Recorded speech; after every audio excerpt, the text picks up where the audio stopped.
وہ چیز کر لے سکتے ہیں آسانی سے۔ السلام علیکم محترم ناظرین، ہم سب جانتے ہیں کہ پچھلے کئی دنوں سے کرونا وائرس کے نام سے ایک وبا چل رہی ہے ملک میں، جس کی وجہ سے پچھلے ہم کئی دنوں سے گھروں میں بند ہیں لاک ڈاؤن کی شکل میں۔ اب اسی کے بیچ کچھ دنوں میں رمضان المبارک جیسا مقدس مہینہ شروع ہونے جا رہا ہے۔ اسی سے متعلق بات کرنے کے لیے آج ہمارے ساتھ موجود ہے شہر حیدرآباد کی مشہور و معروف شخصیت حضرت مولانا مفتی عبد المغنی صاحب، سٹی صدر جمعیت علماء گریٹر حیدرآباد۔ آئیے ہم مفتی صاحب سے اس تعلق سے کچھ بات کرتے ہیں۔ بسم اللہ الرحمن الرحیم، نحمدہ ونصلی علی رسولہ الکریم، اما بعد۔ میں اس وقت اس سال کے رمضان سے متعلق جو باتیں عرض کرنا ضروری سمجھ رہا ہوں وہ حاضرین، ناظرین، سامعین کی خدمت میں پیش ہیں۔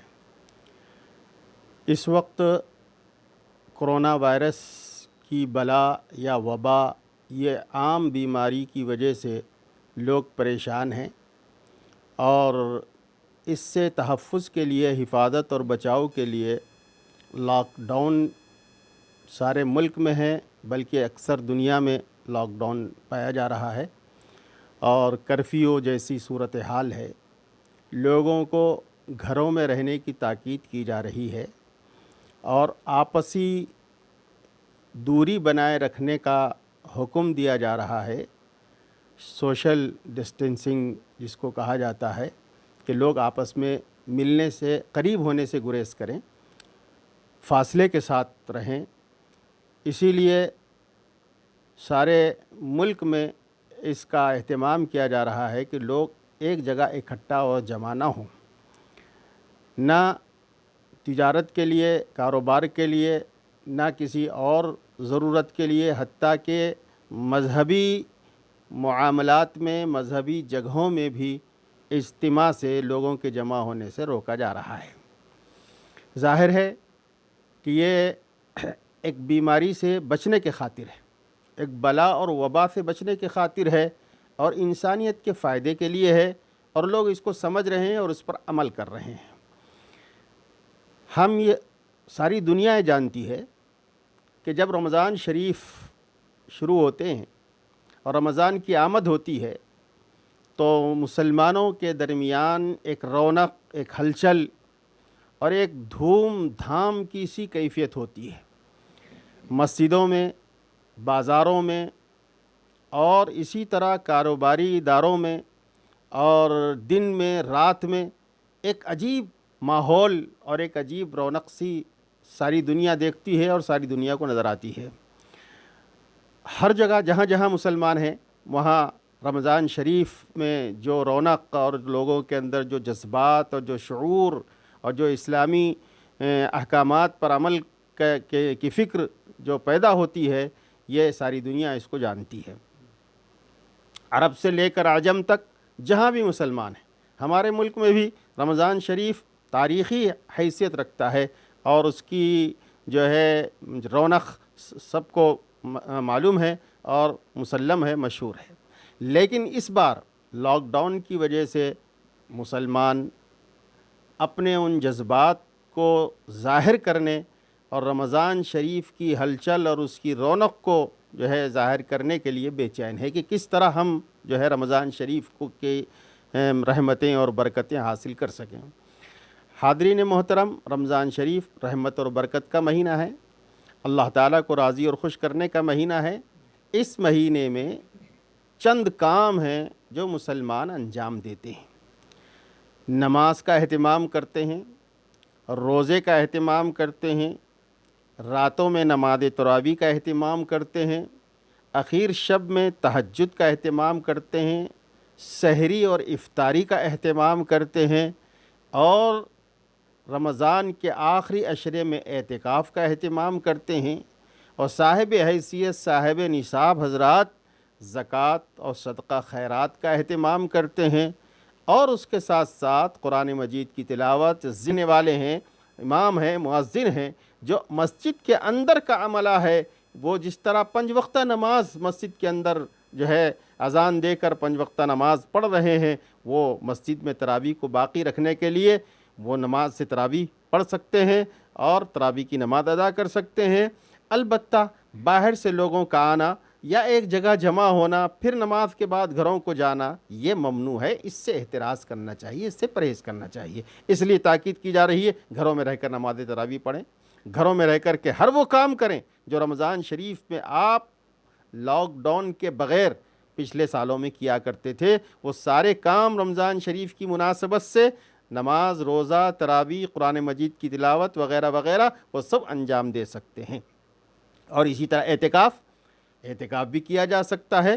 گھر میں رہنے کے بجائے اگر صحت مند بوڑھے لوگ نہیں، صحت مند نوجوان، ایک محلے کا ایک آدھ نوجوان مسجد میں جا کر کے اگر آخری عشرے کا اعتکاف کرنا چاہیں تو اعتکاف کر سکتا ہے، اس میں کوئی رکاوٹ نہیں ہے، جمع ہونے سے رکاوٹ ہے۔ گھر میں ایک آدمی ہے، مسجد میں جا کر کے اعتکاف ہو جائے، اس کو مسجدی کو 10 دن کے لیے اپنا گھر بنا لے، اس سے باہر نہ نکلے، وہیں پر رہے اور جو ہے عبادت میں مشغول رہے تو اعتکاف ہو جائے گا۔ اعتکاف نبی علیہ الصلاۃ والسلام کی وہ سنت ہے جس کو رسول اللہ صلی اللہ علیہ وسلم نے مدینہ منورہ کے قیام کے زمانے میں ناغہ نہیں فرمایا، مسلسل تواتر کے ساتھ ہر سال آپ نے اعتکاف فرمایا ہے، اور اسی وقت سے لے کر آج تک مسجدوں میں اعتکاف جاری ہے۔ اس لیے اعتکاف کو باقی رکھا جا سکتا ہے، لیکن چھوٹے بچے یا ضعیف العمر لوگ ہرگز اعتکاف نہ کریں، یا اسی طرح وہ لوگ جن کو بیماری کا اندیشہ اور خدشہ ہے وہ حضرات بھی اعتکاف نہ کریں۔ ہاں جو نوجوان ہیں، صحت مند ہیں، جنہیں کوئی شبہ نہیں ہے، کسی قسم کا اندیشہ نہیں ہے، وہ حضرات زیادہ نہیں، ہر مسجد میں ایک آدھ آدمی اگر اعتکاف میں بیٹھنا چاہیں تو اعتکافی کو اپنا گھر بنا کر کے اعتکاف کے معمول کو بھی جاری رکھ سکتے ہیں، اس سنت کو بھی ادا کیا جا سکتا ہے۔ مفتی صاحب، ابھی سعودی حکومت کی جانب سے جو ہے سو ایک اعلان سامنے آیا، نیوز آئی کہ وہاں پہ 20 رکعت تراویح کے بجائے جو ہے سو 10 رکعت تراویح پڑھی جا رہی ہے، ایسا سننے میں اور دیکھنے میں آیا ہے۔ تو بعضوں نے اس بارے میں جو ہے سو سوال بھی کیا ہے، اسی مناسبت سے کچھ خلاصہ فرمائیں۔ تراویح سنت مؤکدہ ہے، تراویح کی نماز رسول اللہ صلی اللہ علیہ وسلم نے بھی ادا فرمائی ہے۔ رمضان کی راتوں میں عشاء کی نماز کے بعد جو نماز پڑھی جائے وہ تراویح کی نماز ہوتی ہے۔ رسول اللہ صلی اللہ علیہ وسلم سے بھی یہ نماز ثابت ہے اور اس کے بعد بھی اس نماز کا ثبوت ہے۔ البتہ باقاعدہ اس نماز کو باقاعدہ طریقے پر جماعت کے ساتھ 20 رکعت کے اہتمام کے ساتھ اس نماز کو حضرت عمر رضی اللہ تعالیٰ عنہ نے جاری فرمایا، یہ سب کو معلوم ہے۔ اور حضرت عثمان رضی اللہ تعالیٰ عنہ کے دور میں بھی 20 رکعت نماز تراویح ہوئی ہے، حضرت علی رضی اللہ تعالیٰ عنہ کے دور میں بھی نماز تراویح 20 رکعت پڑھی گئی ہے، اور اس وقت سے لے کر آج تک رمضان شریف میں 20 رکعت نماز تراویح کا اہتمام مساجد میں ہو رہا ہے، کیا جا رہا ہے۔ اور حرمین میں، مسجد نبوی میں، حرم مکی میں آج تک تاریخ گواہ ہے 20 رکعت سے نماز تراویح کم نہیں ادا ہوئی، 20 رکعت نماز تراویح ادا ہوتی چلی آ رہی ہے۔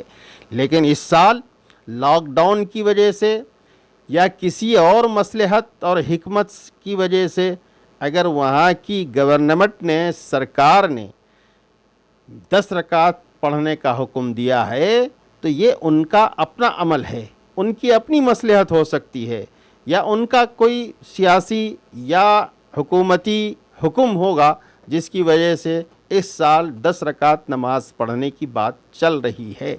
میں مشورے کے طور پر عرض کروں گا کہ اگر 10 رکعت پڑھتے ہیں تو 20 رکعت پڑھنے میں کوئی حرج نہیں۔ جو عمل تواتر کے ساتھ چلا آ رہا ہے اس میں تبدیلی لانا یہ بظاہر مناسب نہیں معلوم ہو رہا ہے۔ جب 10 رکعت کے لیے جمع ہو رہے ہیں، 2-4 آدمی صحیح جمع ہو رہے ہیں اور 10 رکعت ہو رہی ہے تو مزید 10 رکعت پڑھنے میں کیا حرج ہے؟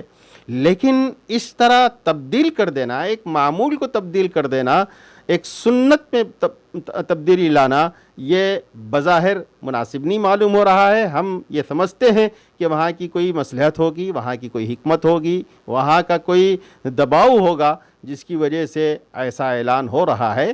اسی طرح اعتکاف کے بارے میں بھی منع کیا گیا ہے۔